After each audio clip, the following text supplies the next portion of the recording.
Hi, it's Dr. J. Moore. We're talking about lab work. Have you ever wondered why you can go to the doctor and you have all these symptoms, you don't feel well, yet they tell you everything's normal?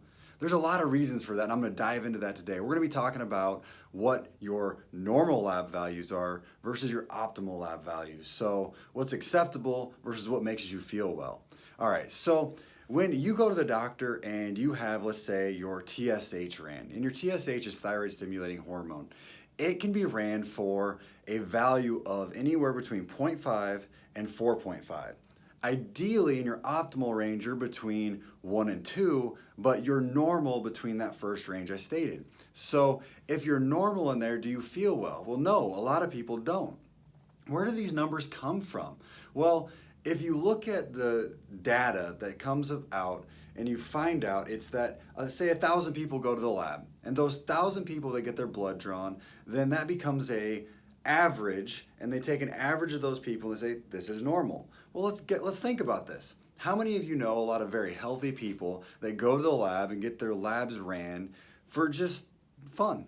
It doesn't happen. Most people that are going to the lab go to the lab and get their labs drawn because they're sick and they want to know what's wrong with them. So we're taking an average off of a mostly sick population, creating the normal values. Well, they're not normal.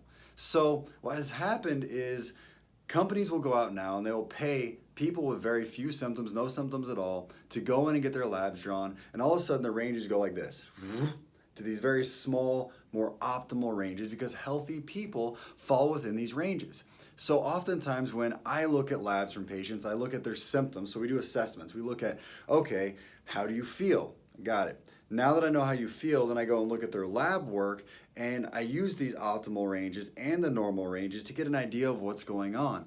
But also these assessments over here, they allow me to run a wider amount of labs so that I can get a better idea. For instance, with thyroid, TSH is the standard out there, whereas I run 8 or 9 different thyroid tests just to get an idea of what's going on with the person, because it takes more than just one lab to understand an entire organ. So your normal versus optimal ranges, they can be completely different. Like I was saying about thyroid, there are a few points different, but also with blood sugar, they can be very different. We want your blood sugar numbers fasting to be in the 80s, anywhere between 82 and 89 based off of some research that we've been looking at. But the variety of different labs that I get, I've seen anywhere between 65 on blood sugar all the way up as high as 140, typically more in that 100 range. So it's a much wider range for blood sugar. And that's why when you go to the doctor and you get your labs looked at and the doctor says, well, you're within the normal range, and you say, but I don't feel good, it's because one, those normal ranges aren't normal, and two, they may not be running enough labs to give you the information you need. So get out there, look at these optimal ranges, get specific, make sure people are looking at your labs based off of your assessments and running enough labs on top of that.